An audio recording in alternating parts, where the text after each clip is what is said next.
If your success is defined as a being well adjusted to injustice and well adapted to indifference, then we don't need successful leaders. What we want is great leaders who love the people enough and respect the people enough to be unsought, unbound, unafraid, unintimidated, to tell the truth. Ladies and gentlemen, may I present to you Miss Alicia Garza. And if you don't know who she is, for those of you who don't know who she is the one who thumbed hashtag Black Lives Matter, Miss Alicia Garza.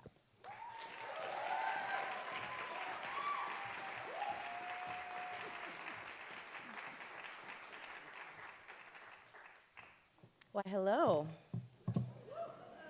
All right, let's try that again. Hello. This is awkward. I can't see you, but you can see me. So I too want to start off with a moment of silence.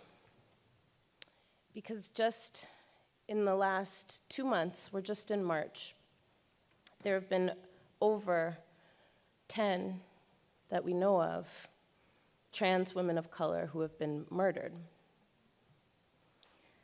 So I'd like to take a few moments and read their names, because we know that so often no one will say their names. Limia Beard, Ty Underwood, Texas Payne, Taja Gabrielle de Jesus, Penny Proud, Bree Golek, Christina Gomez Reinwald, and so many others who have either already been killed, but nobody picked it up, or who will be murdered sometime this year. I start off reading the names of those women, because many of them are Black. And when we say Black Lives Matter, we don't just mean the lives of Black men. We don't just mean the lives of cis Black women. We mean all Black lives. So I want to start off my conversation with you all today, and I'm so grateful to be here. And thank you to Sister Nedra for making sure that I was here and offering that invitation. I want to start off by talking a little bit about the context in which Black Lives Matter emerges. Because so often, as I guess I'm young, 34, as a younger person,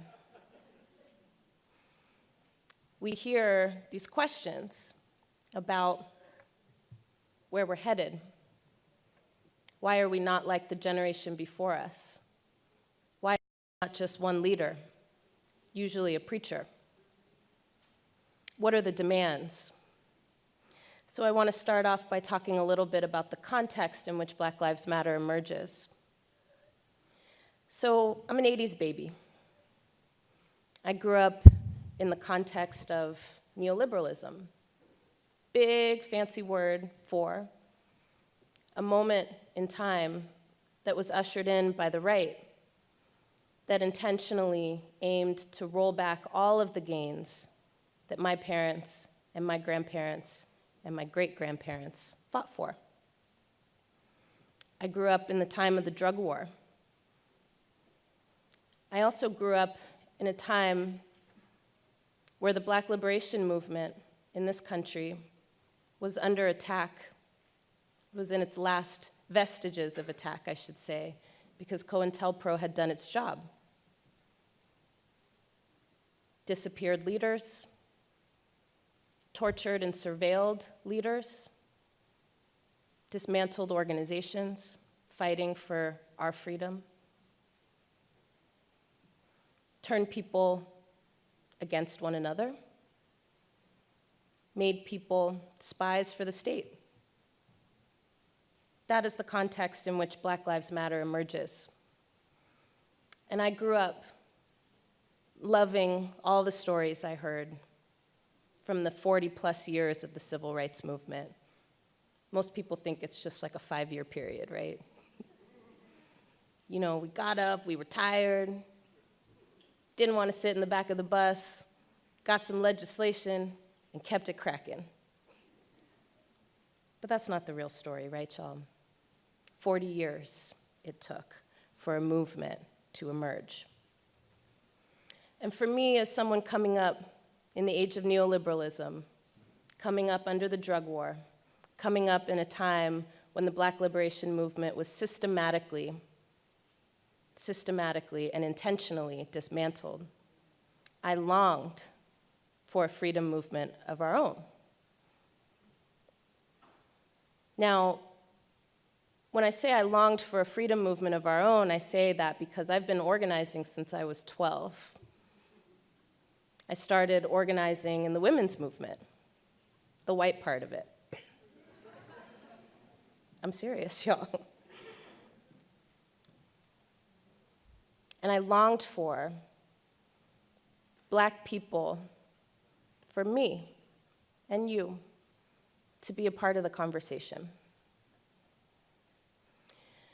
Black Lives Matter, people say, started off as a hashtag. It's like the smallest bit of what we do.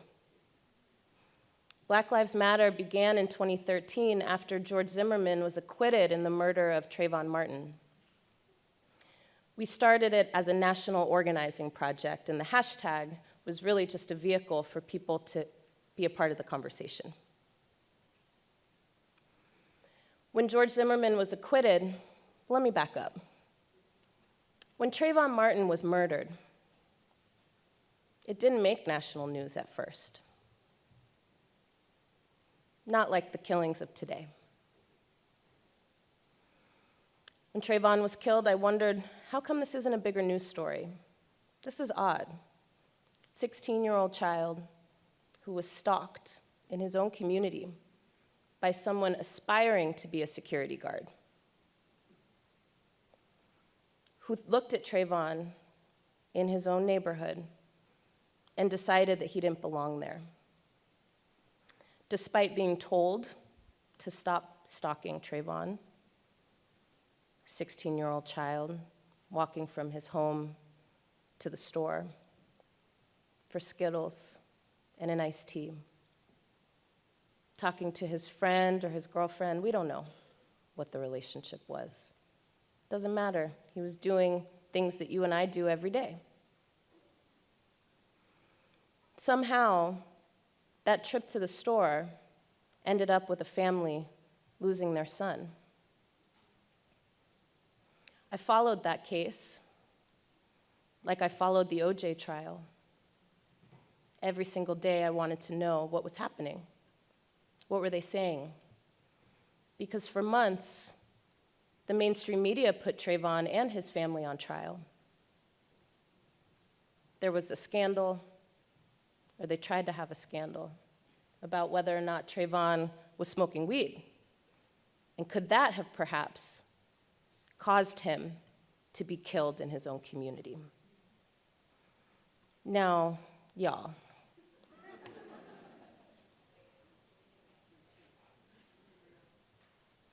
then they started going in on the parents,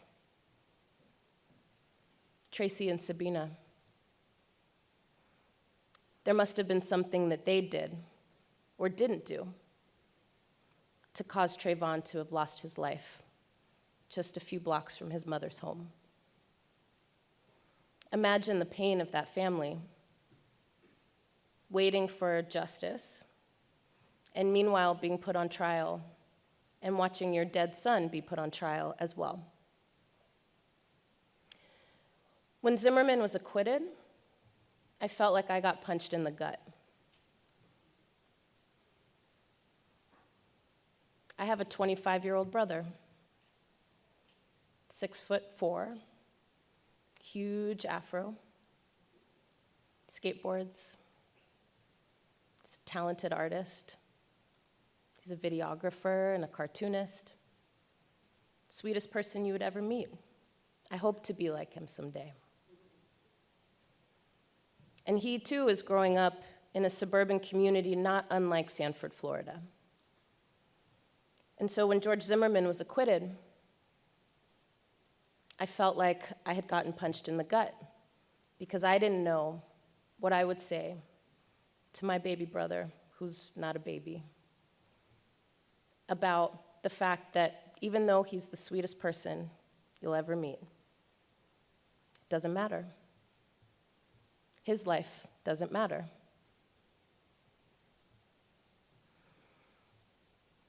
After George Zimmerman was acquitted, I was with friends at a bar, and the bar went silent. And black people in that bar started to leave. Head down, shoulders hunched. We couldn't even make eye contact with one another. I went onto Facebook, sitting there with my friends, because we didn't have anything to say to one another. I wanted to see if somebody could say something that could make me understand why we live in a country where my life doesn't matter, where my brother's life doesn't matter. People had lots to say. If you're conscious in this country, you understand how the criminal justice system works or doesn't work. I always say it's working just as it was designed to work. And I understood that. But at the same time, that wasn't enough for me. I saw people saying things like, y'all already knew that was going to happen. Why are you so mad? There's no justice, there's just us. I get it. It didn't work for me. Then I heard people saying, this was wrong, but that's why we need to vote. That's why we need our kids to pull their pants up. That's why we shouldn't wear hoods. That's why we need better education, more degrees. That didn't work for me. Because no matter what, it doesn't matter if you vote, have multiple degrees, if you pull your pants up, or if they're around your ankles. Your life doesn't matter if you're black in this country. So, I put a little something of my own. And I said something to the effect of, we're not responsible for conditions we didn't create. I sent a love note to black folk and said, black people, I love you, I love us, we matter, our lives matter, black lives matter. And my sister Patrice put a hashtag in front of it, because that's what she does. And my sister Opal said that resonated with me, and I think we should build an organizing project, because I'm seeing it's resonating with a lot of other people. And maybe we can connect people who are outraged, who are heartbroken, who want to build a world where black lives do matter. Maybe we can connect those folks online so that people can take action together offline. And so that is the origin story of Black Lives Matter. Now, as I close, I want to say just a couple more things. One thing is, coming up in a period where there has not been a vibrant black liberation movement, I have searched for those spaces. And when I have found the remnants of what's been left, I have not been welcome in those spaces. I remember being in Atlanta in 2007 in a meeting of black leftists and hearing this whole spiel, right? It was all men, a couple sisters. And I heard the plan for Black liberation, and I raised my hand and I said, what about me? What's the analysis around where Black queer women fit? There's a lot of us. We ready to work. The room got silent. And then the conversation continued without me. My sister Patrice tells a story about being in a similar space and asking a similar question, and someone got so angry at her, they spit in her face. So when we built this organizing project, we built it around all Black lives.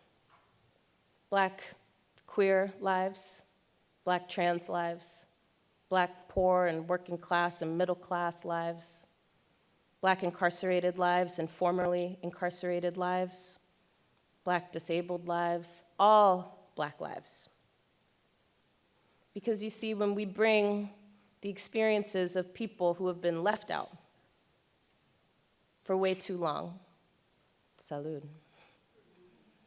we learn a lot about how it is that we can get free.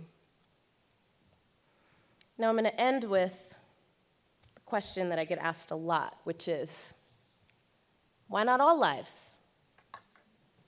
All lives matter. It's true. You could tweet it. I said it.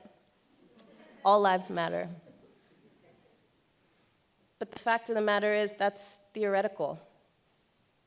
I want to live in a world where all lives matter, but they don't right now. In fact, we live in a world where the average life expectancy for a Black trans woman is 35 years old.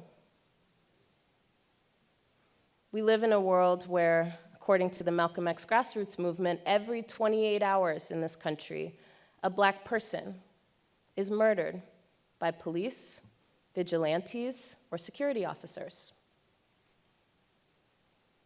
We live in a world where Black folks make, on average, between 20 and 50 cents less than what white women make,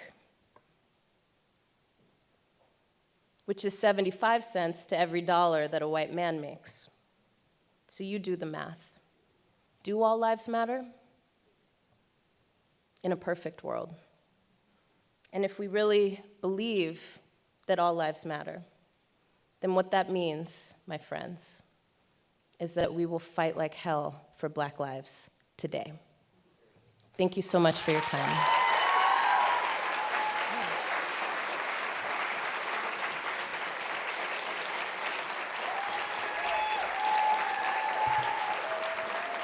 We promised to close with the Asada chant because that's what we do. Where's my sister, Thea? You here, babe? Come on in.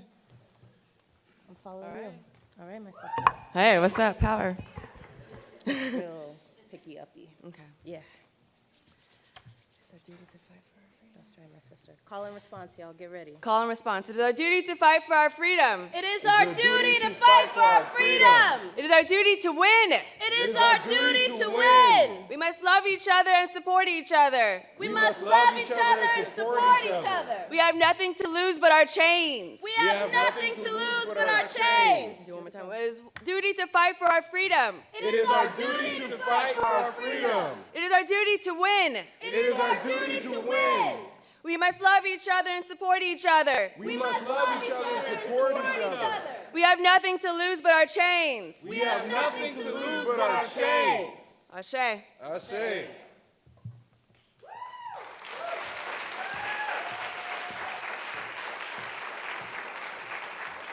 Oh, I can see you guys. Wow, you guys look good. Give yourselves a round of applause. You look good. You look good. Give another round of applause for Alicia Garza.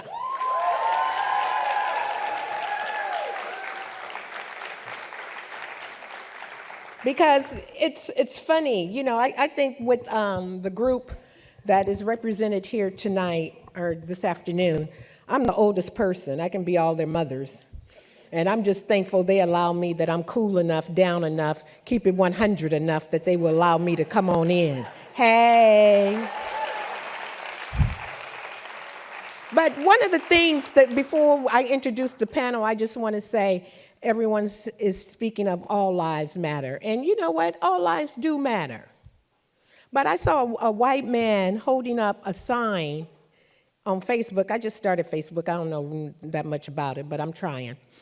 Holding up a sign saying, all lives matter. But right now, it's about Black lives. And that's what I'm saying, okay? So if you're going to get in this movement, all lives do matter, but right now, it's about Black lives. Because for 400 years, we've been trying to say that our lives matter. And it goes back with Sojourner Truth when she first said, "Ain't I a woman?"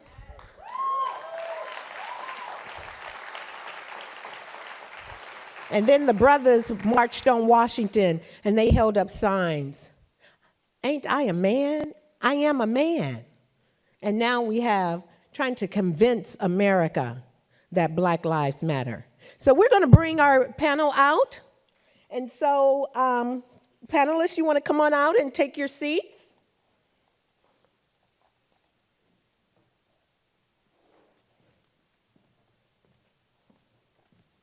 All right, give them a hand. Give them a hand.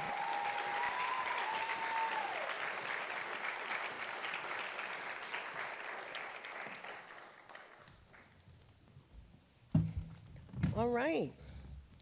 So I'm going to do this in the best way that I can, right?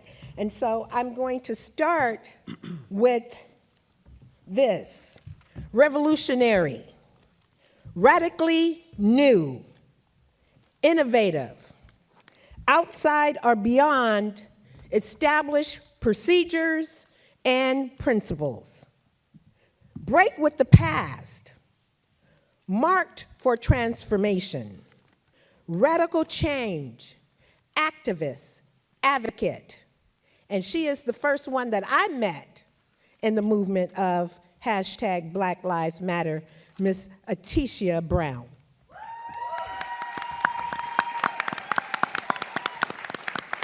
Then also on our panel, I also met the movers and shakers in Black Lives Matter, and that's Miss Thea Matthews.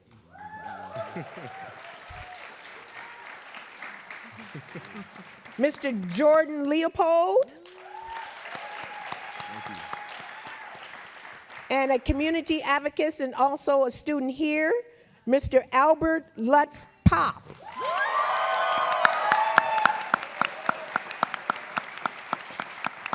And so we're going to start with Miss Atisha Brown doing a PowerPoint.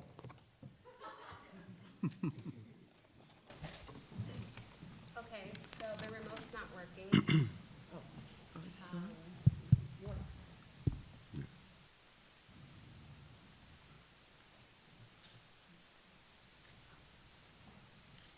Technical difficulties, sorry about that. So today we're going to be talking about social capital.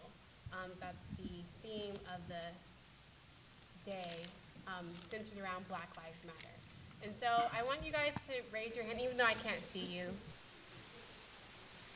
How many of you guys have ever heard that in order to be successful, then you and you alone are responsible for your success? So what that means is that you're made to feel like you are on an island to yourself. And we live in a world that's very capitalistic. We are racially divided. We're divided by class, and we're divided by religion, all of these different things that divide us. And so when we're working to achieve our success, we're not thinking of a collective success. We're thinking of success that's centered upon our own personal gain, even if we have to step on other people to achieve those goals. And so I want to paint a picture of my journey to becoming an activist and being a part of this Black Lives Matter movement. And for me, it started off in my community. And my community is Bayview Hunters Point in San Francisco. I'm a fourth generation San Francisco native, and that's rare for those of you who have been to San Francisco lately. It's being heavily gentrified. And So my community is a predominantly African American community, and I went to an African American elementary school. And they taught the students, both Black, white, Samoan, Latino kids, to be very, very proud of being Black. So the Samoan kids were instilled with being proud of being Black. And so Blackness was an ideology, not a skin color.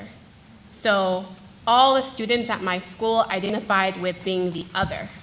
And so what that means is that when you go out into the world, when Miriam, who played the cello, she was one of two white students at my elementary school, when she went out into the world, she identified herself with otherness.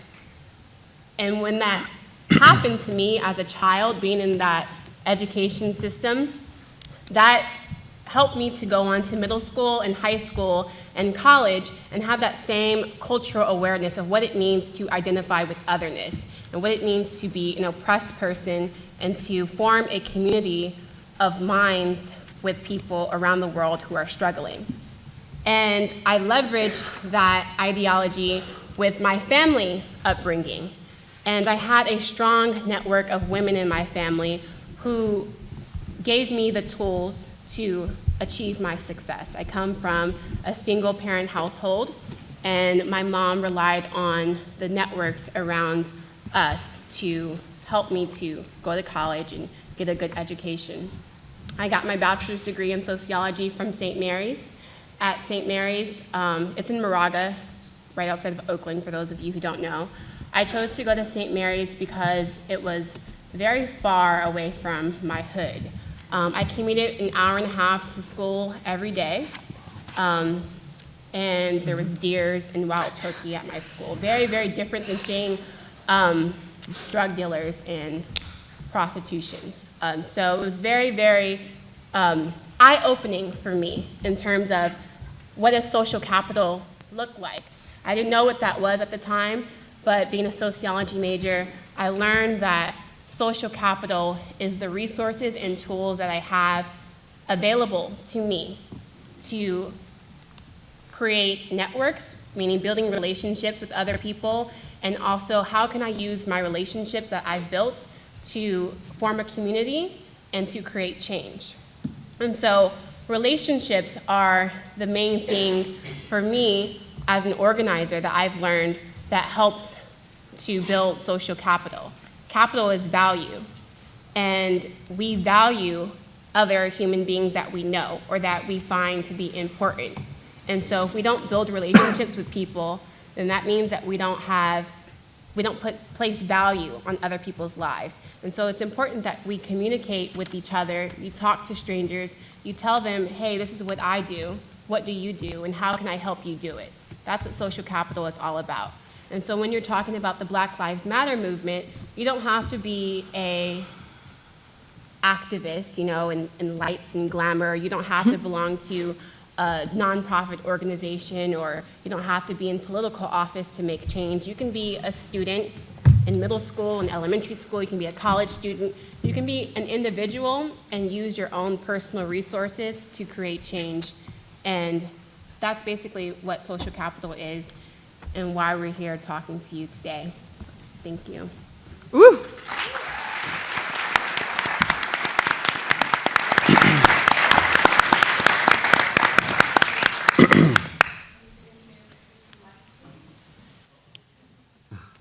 I can't see.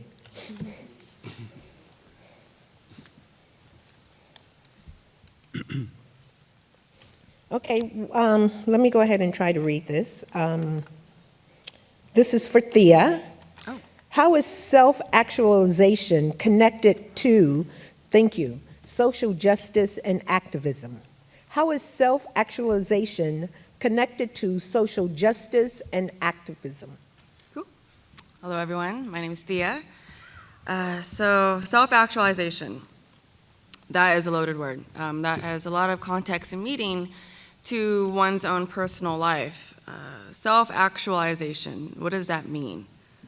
The motive to realize one's full potential, to see that wow, I am powerful. I have the power to choose. I have the power to make change. I have boundless potential to accomplish anything my heart and mind desires. And moving from that, that can lead into social change. In terms of the context of building social capital and finding value upon the social networks that we build, it then segues into acts and actions and demonstrations that can be brought to make a statement, to bring and to reaffirm in this context, Black Lives Matter. I'm SF native as well with Atisha. I come from I have a different experience. I'm Black, multiracial, if you can't tell. I do have a fro, but I wasn't born with a sense of Blackness as an ideology. That was foreign, it wasn't with me. I was one of the few African Americans in schools and institutions growing up. And as time grew on, I felt beat down. There was a lot of racial stereotypes and a lot of tracking, and I didn't feel enough backing from teachers, instructors, friends, and so forth that I had potential. It took me a long time to realize that. And with that, and over time, and making the decision to come back to City College, that's where I currently attend school, was when I was able to finally have access to my power and to my potential. And so with that, if I don't know my own power, which I didn't for a long time, I was awake. I was asleep. I wasn't fully awake. I didn't have that political consciousness or social awareness that I do now. And so, that is the first step that I feel in terms of getting into activist work or, having a commitment, for me personally, making a commitment for social justice.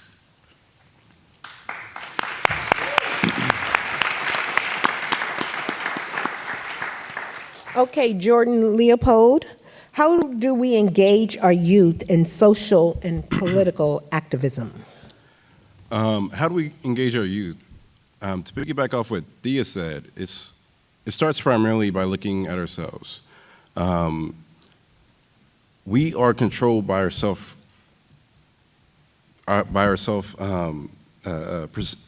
perceptions. Yeah, sorry. By our self-perceptions. If we don't acknowledge that we have the power to change, even though we don't want that to happen, then it's not going to happen. You can't do something if you tell yourself you can't do it because you turn off the part of your brain that tells yourself that you can do it. So initially, that's how you engage in these movements and this change, by believing in yourself. And stemming from that is simply having discussions with friends, family members, different groups, community organizations, clubs on campus, and talk about these issues, because if the issues aren't talked about, then they're not gonna, people won't know that it's an issue. And so really engaging with folks.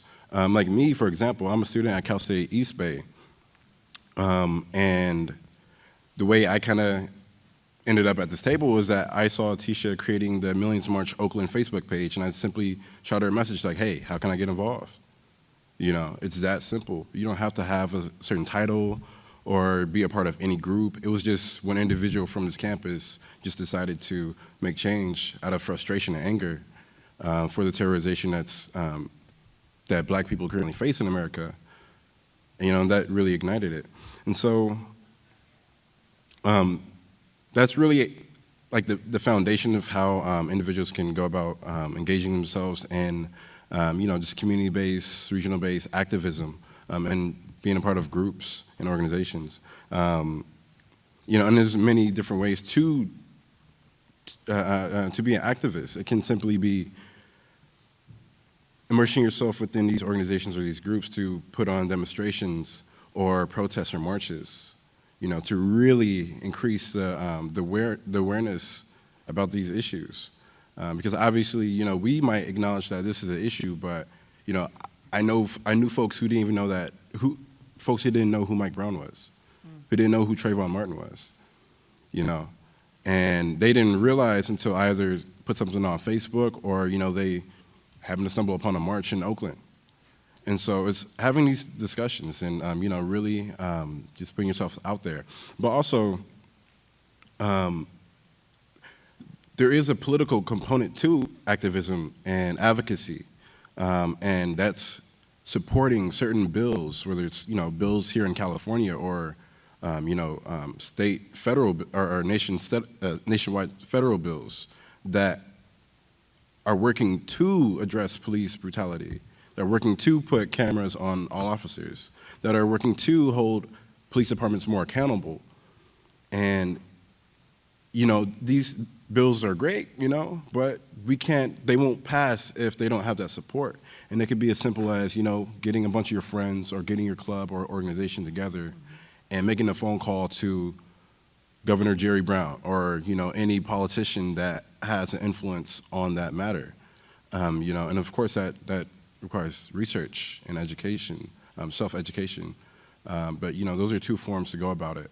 But it's primarily self-actualization and just putting yourselves in these social groups. You could be a lone wolf and find a pack. That's what I did. So. What's up? All right, thank you, Jordan.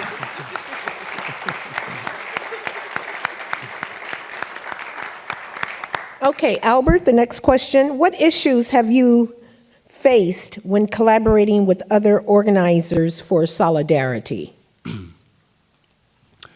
I would say a lack of context sometimes. We've here on Anza's campus we've organized so much. We've done things together with so many different groups and collaborated with ICCE department, Rainbow Club, QPOC. Lead. You got, help me out here. There you go, Green Party. Thank you, Drew. I know that's your voice. We've collaborated with each other so much, and I don't think the issues really were anything as far as organizing issues, because independently we organize pretty solidly. Coming together, I feel, not necessarily the organizations, but sometimes it would be some people that would come to some of the community discussions. Creating a safe and brave space is so important, and being vulnerable in those spaces to learn. And so the issues kind of happens when those things start clashing together and people get triggered. That is a word that we learned from collaboration and finding solidarity within each other, is the triggers.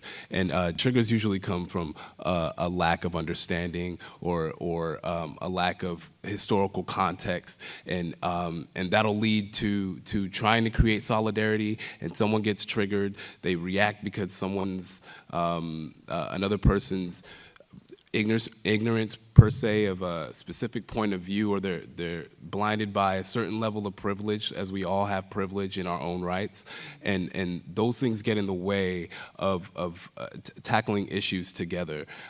So setting ground rules has been the best way that we've tried, and noticing our triggers is the best way to proceed in creating solidarity, and also sometimes going about creating solidarity, but not going directly to the source. Like there's been, of course, there's been groups that have organized and want to support the Black Lives Matter movement, but a lot of these folk really don't know who these people are or organizations are. Like, I think not being afraid to send an email, to make a phone call, to go out to an event and network and build social capital. I think that is what's lacking in building the solidarity. Is maybe it's, let's figure out how we can help, instead of going to the ones that you want to help to figure out how to help, instead of devising it yourself amongst yourself. So I think context is usually the biggest thing. It's being able to know your triggers, know where to go, not be afraid to create those bridges, and from there you'll see a change happen. All right, thank you. Yeah, I just want to say also, Albert is absolutely right about knowing your triggers, but also in building solidarity and building movements, when you get a lot of different people coming from various backgrounds, like I got involved with Black Lives Matter. I know I'm a pretty powerful sister, but Atisha is the lead for me. And so I step back and let her lead and support her. Because, as they say, I'm old school. Everybody can't be a chief. We got to have some Indians. You know what I'm saying? And so it's like everybody can't be the chief. Some of us have to learn how to follow. And so it's just that simple. And so with that, I'm going to ask Atisha, what does this moment in time mean to you? I think this moment in time is really beautiful. I think that this movement, to me, is not just a movement, it's a lifestyle change. And so what that means is that this movement is sustainable. And I think that, sorry, can you guys hear me? Can you hear me now? Double mic? Okay. So to me, this movement is sustainable in that this movement is leaderful. It's not leaderless, and just because we don't have a Malcolm or a Martin with their face on posters around our country, the people who know that this movement is leaderful. And again, with social capital, it can be one or two individuals organizing in their communities for Black lives, and that counts. It can be any forms of resistance. So this moment in time also means, how can I develop the tools necessary in order to resist indulging in capitalism, resist indulging in racism, resist indulging in patriarchy. So divesting from corporate banks, buying local, buying fresh, supporting farmers markets, things like that, all are important actions to take. Again, what Jordan was saying, writing your local politicians, trying to get laws passed, writing your own laws. You don't have to be a lawyer to write laws. It's actually quite simple if you do research. And I go to NYU. I'm a public policy grad school student, and what I've learned is not anything that can't be taught to a person who doesn't have a high school diploma. Meaning that knowledge is fluid and it's infinite, and we're put on this earth to spread love and spread knowledge, and that's what this Black Lives Matter movement is about. Black people, we want to be free. We want peace. We want justice. Those things are not unattainable. Those things are not asking for too much, and so for me, this moment in time is just really beautiful to me. I got involved with the Black Lives Matter movement because I organized the Millions March in San Francisco and also in Oakland. About 5,000 people came to the one in San Francisco, and about 8,000 people came to the one in Oakland. And it all started off with a phone conversation with my best friend, grieving the acquittal of the officer who shot Mike Brown, or the non-indictment, I'm sorry.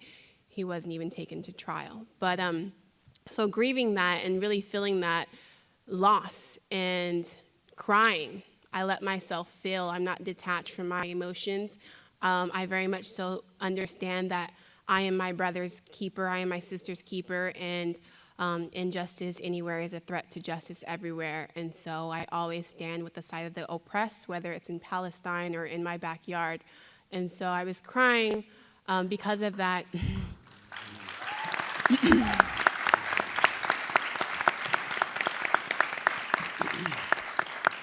So I was crying because of that non-indictment, and it was 4 o'clock in the morning. I was in New York, and I decided to make a Facebook event page for these two marches. I invited my friends invited their friends, and before you know it, there was thousands of people. I'm like, oh my God, what did I do?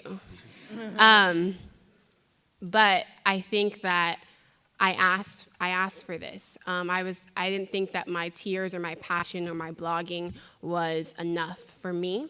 I wanted to do more. I work with youth as well, so that's what I do for my career. I work with youth from inner city communities and educate them and love them and tell them that they're not bad students. They just learn different.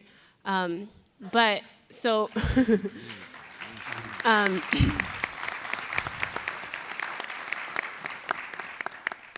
and then I just got all of this support.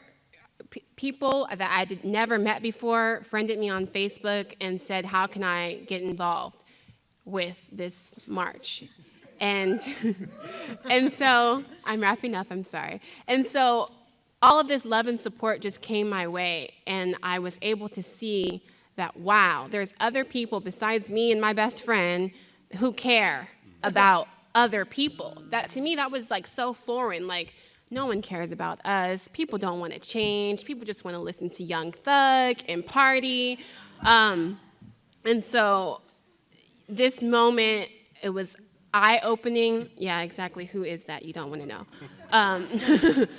But this moment for me was eye-opening, very beautiful, very humbling, and taught me so much. Yeah. All right. It's teaching me so much. Okay, we're doing great on time. So, Thea, as a new organizer, what is the most valuable lesson you've learned from the past 3 months? Most valuable lesson I've learned, the importance of working with others, the importance of having trust, building trust, and the willingness to collaborate and meet different leadership and working with people with the same mission. When I collaborate with, when Atisha, when you contacted the chain of connections, we're all connected, but in terms of helping to solidify the vision and having the Goal for Millions March SF, it was beautiful meeting others. It was beautiful to, like, how can we ensure that this march of 5,000 people from the Ferry Building to City Hall be peaceful and nonviolent? And how can we create a safe space for Black and brown communities, and a way to have a healing space for people to heal and grieve, because this is trauma. Systematic racism, systematic discrimination, sexism, classism is all forms of historical trauma. And so with working with this movement and meeting others and collaborating, I've learned how to allow space for that, and to the importance of having tolerance. And another lesson too is, if I have a list of demands, if I want justice, I demand justice, I demand peace, what is that gonna look like then in my daily life? What do I have to do then to check myself, my triggers, my emotions, my well-being, my mental state, to like preach, like walk the talk the walk, do it? Because there's a lot of, in terms of, people can be down with, want to complete departure of racism, but yet still be sexist, and still have men be the dominant race, dominant force, and subordinate women, or vice versa. Someone could be a feminist and yet be racist. And so I've been confronting these things on what does it mean to really cultivate this life of activism, because it goes so much further than just a march or a demonstration. It goes to policy, and then it goes to a lifestyle.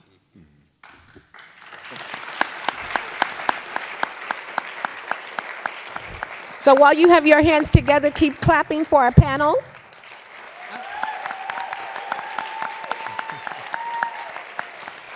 And they will be back to do closing remarks. And so the band has come on stage, so that's my cue.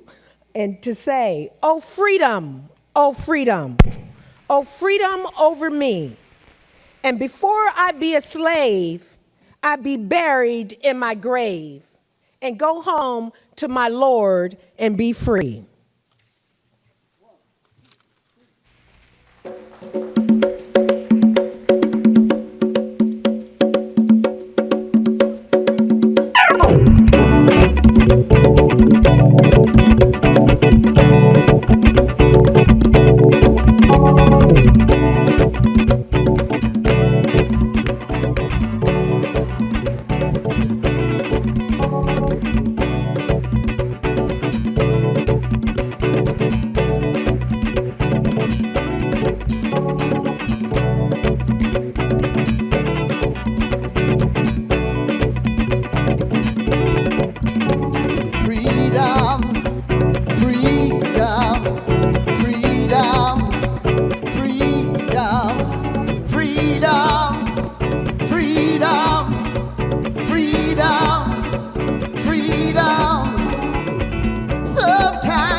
motherless child.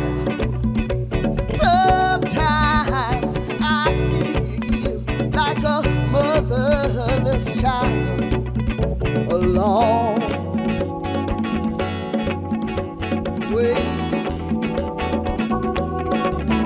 from my home, yeah, yeah, Lord. And I'm singing freedom, freedom, freedom, freedom, freedom, freedom, freedom, freedom. Hey, sometimes I feel like I'm almost gone.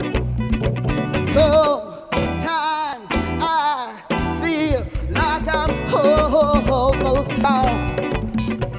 Sometimes I feel like I'm almost gone. Yeah, it's a long, long, long way from my home. Yeah, yeah. Hey, hey, hey, hey, hey! Clap your hands, come on. Clap your hands, come on. Clap your hands, y'all. Come Clap on. your hands. Clap your hands, y'all. Clap your hands. Clap your hands, y'all. Clap your hands, Together, yeah. yeah. Clap your hands. Freedom, come on, y'all. Clap your hands, yeah. Clap your hands. Yeah, yeah. Hey, hey, hey, hey. Yeah, that's right. Hey, yeah, yeah, yeah, yeah. Hey, yeah, yeah, yeah. Hey, yeah, yeah, yeah, yeah. I have a telephone in my bosom. What's that, sister? And I can call you up from my heart. I have a telephone in my bosom, and I can call you from my heart. When I need my father, when I need my brother, hey, sister, yeah, hey, mother,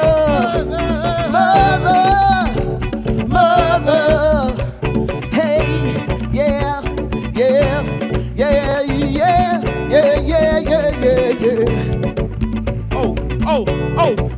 Oh, we're saying freedom. Yeah, yeah, saying freedom. Yeah, yeah, I'm saying freedom. Stand tall, stand proud, do what you see, play it loud. It's your boy here, my lip came to move the crowd. With the juju band, we doing it live for freedom. Yeah, yeah, yeah, come on, y'all. Y'all, put them up for freedom, y'all. Yeah, yeah, here we go. Yeah, yeah, freedom. Hey, band, what do we want? Freedom. When do we want it? Now. Ha, right now. Band, Yeah. what do we want? Freedom. And when do we want it? Now. Lord, right now. Band. Yeah. What do we want? Freedom. When do we want it? Right. Ha, right now. Bring it home, y'all. Hit me. Good God, hit time. 3 times. Freedom. Thank you. Yeah, thank you guys. Thank you so much.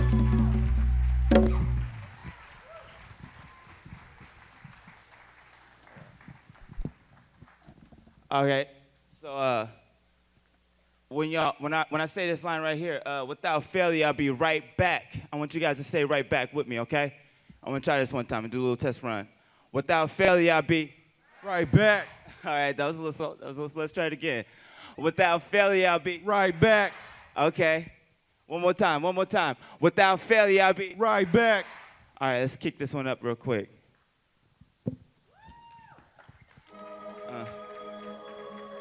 You know what I mean? Y'all put your hands together for As Mr. an Slide there. African American male,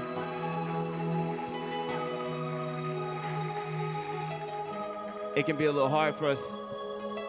You know what I mean? And for me personally, I might have caught a little fever called drapetomania. No. In case you ain't heard. Yeah. So just let me breathe. You know what I mean? Get it out, Yeah. bro. Check. Back on this hip hop scene just to settle the score. Extra shaving to be the king when I'm the ambassador. Became an MC. Now I'm on a mission, cause people was still brainless, lacking intuition. I had to take a step back, pause intermission. Lost in the game, but can't forget about the vision. Prayers to the Lord, I need more time here to strengthen. And I hope I fall in love and remain forever taken. Money comes and goes, it's not the source of my elation. But now it's time to hustle, I ain't planning for vacation. Trying to make bank, trying to go to heaven. Women like weakness, 007. I hit it from the side while laying in satin. Blue Gangster never got to see Jackson live on the stage June 25th, 09. I was on my grind at the time with the SOT dub scene, making this is the line. I know it's still making hits, but wasn't taking my time. Years blow past, I'm asking what happened to my time. It's not a lot for a brother trying to get rich to get a crib for his mother or whip for his sisters. Like I'm stuck in a jail, but the bail don't come with ease. My only ticket out of hell is to study overseas, writing goodbye letters, hoping when you read these, you know I'm coming back. Damn right, I'll be right back for my brothers rocking throwbacks on the cul-de-sac. Although I grow, I stay the same regardless of my zodiac. And they just showed me love, now I'm getting back. With this music, I can feel the need in me. Remember the first time somebody believed in me. Was nothing like the first time somebody envied me. Yeah, I know you down the ball, but are you down to read with me? Said that I'm a shadow, now you see the seas that we should sail on the yacht just to get up off the block. Cause lost time is building on the sand clock. So when the rain come to pass, this prayer doesn't make it stop and goes on and on. I might not be here forever, but as long as I can handle the weather without failure, I'll be right back. Yeah, I'll be right back.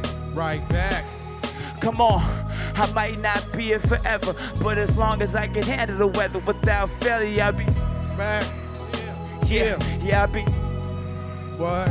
I swear, this star hit me like the climax of a play. Like we can do it big if I do this the right way. Went and told my homie I'ma go a long way, and he responded to me like we need you in the bay. Man, I double glanced not knowing what to say about the bay or the city that I stay. Not one single word, and I'm out here every day. Who is out here puffing herbs, then I want to spray away because I trust this way to bail out. I gave this place everything I have here to pour out. Don't matter what you do, it just matter who you know about. You should be the voice to hear, and I'ma be the letter that they mailed out. Cause I'm a beast, no sellout, hell-bent on getting the hell out. It's no help, but I even see him taking the rails out. There's no love for the bottom, and I'm a feeder, a ghost breather. But I bet I got an ill demeanor, so scratch form, I got form on the under. See you hairs can't complete it, so you act like undercovers. Plotting on the side, doing stuff that shows me who you are. Just gotta take it too far, so switch the game, OG. Knew a lot of women that was playing games on me, but I took that as a chance to see I made mistakes on me. So why you blind to the facts? I'ma rise to the max and put my heart on my sleeve and drop blood on this track. It goes on and on. I might not be here forever, but as long as I can handle the weather without failure, I'll be right back. Yeah, I'll be right back. right back, yeah. Come on, I might not be here forever, but as long as I can handle the weather without failure, I'll be right back. What? Yeah. I'll be. Cause I'm studying new things, looking for new range. I had to cross the line, making money in new ways. I do this for me and my fam, not for the praise. In order to heal from this shit, it takes days. Maybe years dedicated to shedding tears. So me facing my peers is me facing my fears. One plan what I said, I'm on a mission. Now I'm fighting in the demons like it's an addiction. It goes on and on, but see, I might not be here forever, but as long as I can handle the weather without failure, I'll be right back. Yeah. I'll be. Come on, I might not be here forever, but as long as I can handle the weather without failure, I'll be. I'll be right back. Yeah, I might not be here forever, but as long as I can handle the weather y'all, without failure, I'll be. Yeah, come on, y'all. I'll be. Yeah. Word. Mr. Slide. Might not be here forever. Black Lives Matter. Put your hands together. Thank you guys so much. All right, so I want to do one more call and response with you guys. I'm going to say 3 numbers, and after that 3rd number, I want you to say Black Lives Matter. All right, so let's do a little test run. 1, 2, 3. Black Lives Matter. All right, let's do another one. 408. Black Lives Matter. Okay, 510. Black Lives Matter. 925. Black Lives Matter. 678. Black Lives Matter. All right, 707. Black Lives Matter. Yeah. Nation and nation. Thank you guys very much. I understand it. Yeah, right on. Much You love. guys have a much wonderful love. night. 415. Black Lives Matter. Yeah.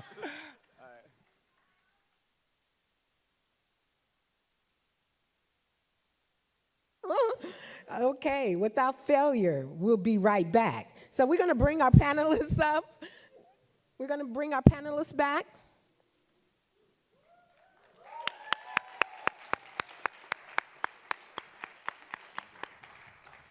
And they're going to have 3 minutes or 2 minutes, 2 minutes to go ahead and give closing remarks. Ladies first, Atisha, you go last. So Thea, you want to go ahead and give closing remarks? I'll probably give 3 seconds, but I guess to close with this, that self-actualization is the first step to decolonize your mind.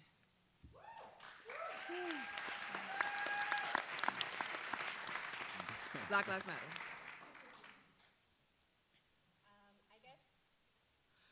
Still your mic? I will close with,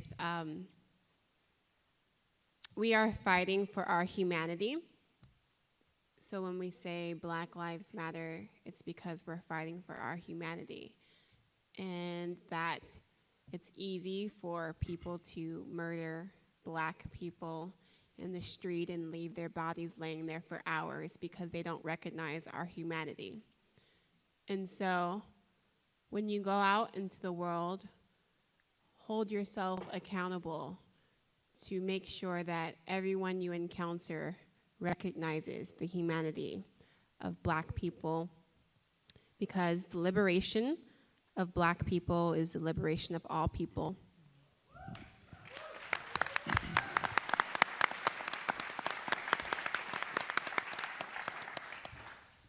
I want to echo what Atisha said, that Black liberation is the liberation of all people.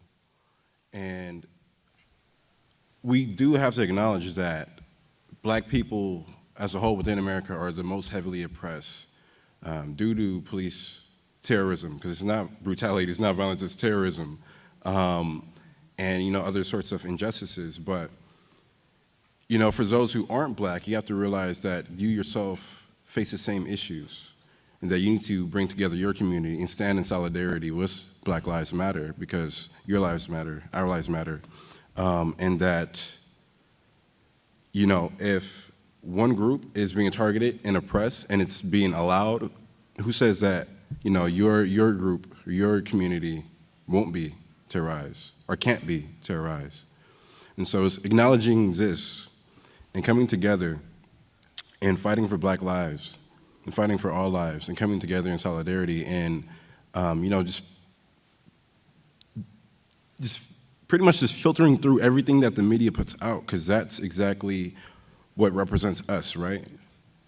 Because if we're not within these communities, within these circle groups, we have that to rely and reference. So, yeah, I just want to end on that, and thank you all for coming out. This is beautiful. Man, go leave this room and take action. That's it. Woo. So, yeah, the power is in you. So. Yeah, I'm very proud of the bodies in here on this campus. I've seen a lot of your faces. I've walked by. We've done a lot of events here. I'm so appreciative of all of the organizers from the East Bay coming down here to the South Bay to collaborate with us and move with us. It's been amazing. One thing I'd like to say, there was one thing that I can't remember who told me, but they said, Black reparation, if you don't believe in Black reparation, you don't believe in America. I believe that line with all my heart, only because this country, not just this country, but the most economic growth this world has ever seen was built on the backs of slaves, of Africans stolen Africans, created a whole world of economic growth, and the after effect and the resonance of that is here in the States. This is the most, this country has the highest incarceration rate in the world, and then relative to the races that are within those that are incarcerated, black males are at the tip top of that. Black people are at the tip top of that. If that's the closest thing to slavery, and that being a truth, and that being something that exists, and then we see what's happening right now, and we see what's been happening for so long, and it continues to happen. It's like changes. It's not even that change is gradually happening, or there's this misconception or myth that we're living in a post-racial society because of a black president, like that, and we've gotten over the point. We've gotten over that and understand that that's not the case. Like, and understanding that yes, with putting black lives in. If we put black lives, I wouldn't even say put black lives first, but put the true care and really dissect and understand that this is a truth, and this is something that resonates in the hearts of all of us. If we do, and I thank Atisha so much, because that is so true, that in very definition, the first human being was black. So black lives do matter, and that is human lives. And so for us to understand this and understand the history of this, and we understand the history of ourselves. For we are black. We all came from the motherland. We all came from Africa. So let's understand that. And so I leave with, keep coming to these events, keep understanding that this is something, coming together like this and bringing our ears and our hearts and our minds to understand, and having these conversations is something that's going to push change from being stagnant to being evolutionary, all right? So thank you all.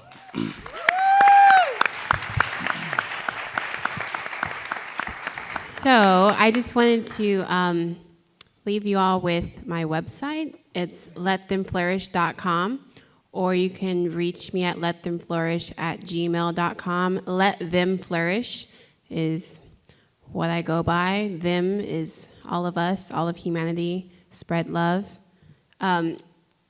If you want to be involved in the actions that we're planning, I believe in collectivism, and I believe in going out into the world and finding like minds and touching the shoulder of the person next to me, and then we're going to keep doing that until we build this whole network of minds who care about spreading love.